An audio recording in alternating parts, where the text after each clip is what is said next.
കഥകളൊക്കെ അതാ വർണ്ണിക്കണത്. അപ്പം ശൗനകൻ എന്ന് പറഞ്ഞു കഴിഞ്ഞാൽ തന്നെ എന്താ അർത്ഥം? നമ്മുടെ മനസ്സിൻ്റെ വികാരങ്ങളെയാണ് ശൗനകൻ എന്ന് പറയുക, അല്ലേ?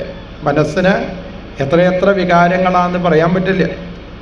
ഓരോ സമയത്തും ഓരോ ചിന്താഗതികളാണ് നമുക്കത് ഉണ്ടാവുക. ആ ചിന്താഗതികളെയൊക്കെ നമുക്ക് എവിടെ നിയന്ത്രിക്കാൻ സാധിക്കൂ? ഭഗവാന്റെ കഥകളുടെ മുന്നിലാണ് ഈ ചിന്താഗതികളെയൊക്കെ നിയന്ത്രിക്കാനായിട്ട് സാധിക്കും. അങ്ങനെ സൂത ശൗനക സംവാദ രൂപത്തിലാണ് ഭാഗവത മാഹാത്മ്യം. നൈമിശാരണ്യത്തിൽ വെച്ചിട്ടാണ് ഭാഗവത കഥകളെ വർണ്ണിക്കുന്നത്. നൈമിഷം എന്ന് പറഞ്ഞു കഴിഞ്ഞാൽ തന്നെ നിമിഷം കയറി വരാത്ത സ്ഥലത്തിനാണ് നൈമിഷം എന്നതാ പറയുക. അപ്പോൾ ഭാഗവതം കേൾക്കാനായിട്ട് പുറപ്പെട്ട് കഴിഞ്ഞാൽ അവിടേക്ക് നിമിഷം കയറി വരില്ല, കാലം കയറി വരില്ല എന്ന് പറയും. നമ്മളൊക്കെ എങ്ങനെയുള്ള ആൾക്കാരാണ്? കാലം ബാധിച്ച ആൾക്കാരാണ്. ജനിച്ച അന്ന് മുതൽ തന്നെ നമ്മളെ കാലിൻ്റെ മുകള് ഒരു പാമ്പ് കടിച്ചു എന്നാണ് പറയുക, അല്ലേ? ഒരു സർപ്പം ജനിച്ച അന്ന് മുതൽ തന്നെ നമ്മളെ കാലിൻ്റെ മുകളതാ കടിച്ചിട്ടുണ്ട്. ഏത് സർപ്പാ കടിച്ചത്? ഏത് സർപ്പാണ്? ഏത് സർപ്പ? ഒരു സർപ്പവും കാണുന്നില്ല, അല്ലേ? ആ ഒരു സർപ്പം കടിച്ചിട്ടുണ്ട്. ഏത് സർപ്പാ കടിച്ചത്? അതാണ് മരണസർപ്പം എന്ന് പറയും, അല്ലേ? DOB ഒരാൾക്കുണ്ടോ അയാൾക്ക് എന്തുണ്ടായിരിക്കും? DODയും ഉണ്ടായിരിക്കും. ജനിച്ചു കഴിഞ്ഞാൽ ഒരു കാര്യം മാത്രമാണ് ഉറപ്പായിട്ടുള്ളത്. എന്താണ്? മരിക്കും എന്നുള്ള കാര്യം ഉറപ്പാണ്, അല്ലേ? അപ്പം ജനിച്ച അന്ന് തന്നെ തൻ്റെ കാലിൻ്റെ മുകളിൽ കടിച്ചതായിരിക്കുന്ന സർപ്പമാണ് മരണസർപ്പം. ഇപ്പം നമ്മൾ ആ മരണസർപ്പത്തിൻ്റെ ഉള്ളിലേക്ക് അങ്ങനെ വലിഞ്ഞു പോവുക. ഒരു 5 വയസ്സൊക്കെ ആവുമ്പോൾ നമ്മളുടെ കാലൊക്കെ എവിടെ എത്തിയിട്ടുണ്ടാവും? ഈ മരണസർപ്പത്തിൻ്റെ ഉള്ളിലായി ഉണ്ടാവും, അല്ലേ?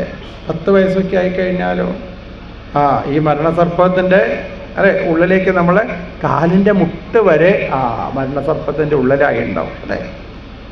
ഇപ്പോൾ ഈ മരണസർപ്പത്തിൻ്റെ എത്രത്തോളം ഉള്ളിലായി നമ്മൾ അറിയണമെന്നുണ്ട് വെച്ചാൽ, എത്രത്തോളം നമ്മൾ ഈ മരണസർപ്പത്തിൻ്റെ ഉള്ളിലേക്കായി എന്ന് മനസ്സിലാവണം വെച്ചാൽ എന്ത് ചെയ്താൽ മതി? എത്ര വയസ്സായി നോക്കിയാൽ മതി. റിട്ടയറൊക്കെ ആയിക്കഴിഞ്ഞാൽ ഈ മരണസർപ്പം നമ്മളെ വിഴുങ്ങി എവിടെ എത്തിയിട്ടുണ്ടാവും? കഴുത്തിൻ്റെ അടുത്ത് വരെ മരണസർപ്പം എത്തിയിട്ടുണ്ടാവും. ഇത് എപ്പോഴാ അത് അടയ്ക്കുക എന്നുള്ളത് ആർക്കും പറയാൻ പറ്റില്ല, അല്ലേ? മരണസർപ്പം എപ്പോഴാ വായി അടയ്ക്കുക എന്ന് ആർക്കെങ്കിലും പറയാൻ പറ്റുമോ? ഒരാൾക്കും പറയാൻ പറ്റില്ല. എന്നിട്ടിപ്പം നമ്മളെന്താ ചെയ്യണത്? ഒരു മരണസർപ്പത്തിൻ്റെ നാവിൻ്റെ മുകളിൽ ഇരിക്കുന്ന ആളോട് ഇപ്പുറത്തെ ഒരു മരണസർപ്പത്തിൻ്റെ നാവിൻ്റെ മുകളിൽ ഇരിക്കുന്ന ആൾ പറയാണ്, നീ പേടിക്കണ്ട കേട്ടോ, നിൻ്റെ കാര്യമൊക്കെ ഞാൻ നേരെയാക്കി തരാം, നിൻ്റെ കാര്യമൊക്കെ ഞാൻ നേരെയാക്കി തരാമെന്ന് നമ്മളിതാ പറഞ്ഞുകൊണ്ടിരിക്കുന്നു. കാലവ്യാള മുഖഗ്രാസ ത്രാസ നിർണാശഹേതവേ ശ്രീമദ് ഭാഗവതം ശാസ്ത്രം കലോ കീരേണ ഭാഷിതം. ഈ കലികാലത്ത് വേദവ്യാസ മഹർഷിയുടെ പുത്രനായിരിക്കുന്ന ശ്രീശുബ്രഹ്മർഷിയുടെ നാവിലൂടെ ഒഴുകി വരുന്നതായിരിക്കുന്ന ആ അമൃതവാണികളുടെ മുന്നിലേക്ക് എത്തിച്ചേരാൻ സാധിക്കുമ്പോഴാണ് മരണഭയം നമ്മളിൽ നിന്ന് ഇല്ലാതാവുന്നത്, അല്ലേ? ഈ മരണഭയം ഇല്ലാതായാൽ മതി. മരിക്കും എന്നുള്ള കാര്യം ഉറപ്പാണ്, എന്തായാലും മരിക്കുന്നുള്ള കാര്യം ഉറപ്പാണല്ലോ. പക്ഷേ മരണഭയം അതില്ലാഞ്ഞാൽ വളരെ നന്നായിരുന്നു, അല്ലേ? ഈ ഭയമാണ് നമുക്ക് പ്രശ്നമായിട്ടുള്ളത്, അല്ലേ? നമ്മൾ സാധാരണ ടൂറൊക്കെ പോണ സമയത്ത്, അല്ലേ? ടൂറൊക്കെ പോണ സമയത്ത് തീർത്ഥാടനത്തിനൊക്കെ പോകുമ്പോൾ ഇവിടെ ഇരുന്ന് നമ്മൾ ആദ്യം എന്താ നോക്കുക? തീർത്ഥാടനത്തിന് പോകുമ്പോൾ ഏറ്റവും നല്ല ഹോട്ടൽ ഏതാ ഭഗവാന്? അവിടെ പോവാ. ഏറ്റവും നല്ല ലോഡ്ജ് ഏതാ ഉള്ളത്? ഇത് ആദ്യമേ തീരുമാനിച്ച് ആദ്യമേ ഇതൊക്കെ ബുക്ക് ചെയ്യും, അല്ലേ?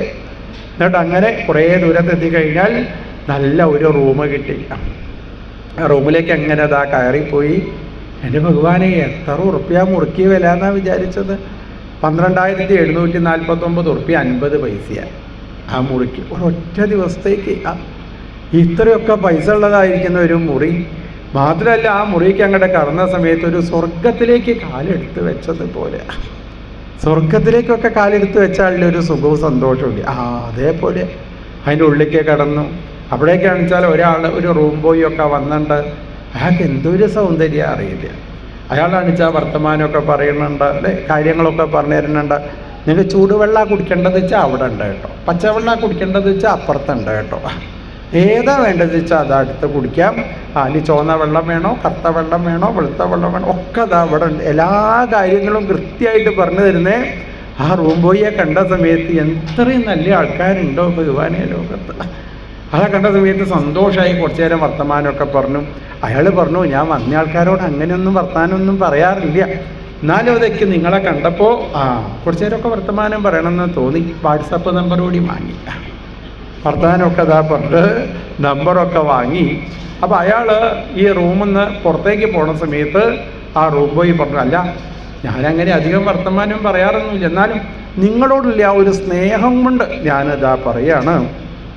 എന്താ പറയാനുള്ളത് ചോദിച്ചു കഴിഞ്ഞാൽ 2 ദിവസം മുന്നേ ഈ മുറി എടുത്ത ഒരാൾ അയാൾ എന്നോട് പറഞ്ഞിട്ടുണ്ടായിരുന്നു ഇവിടെ ഒരു പാമ്പുണ്ടായിരുന്നു എന്ന്. അല്ല അത് പോയി ഉണ്ടാവും, അത് പോവാതിരിക്കുമോ അല്ലേ? 2 ദിവസം മുന്നേ ഈ മുറിയിൽ ഒരു പാമ്പുണ്ടായിരുന്നു എന്ന് പറഞ്ഞു കഴിഞ്ഞാൽ കണ്ടാൽ ഉറക്കം വരുന്ന കിടക്കുണ്ടായിട്ട് കാര്യമുണ്ടോ? കണ്ടാൽ ഉറക്കം വരുന്ന കിടക്കുണ്ടായിട്ട് കാര്യമില്ല അല്ലേ? എത്ര നല്ല റൂമായിട്ട് എന്താ കാര്യം?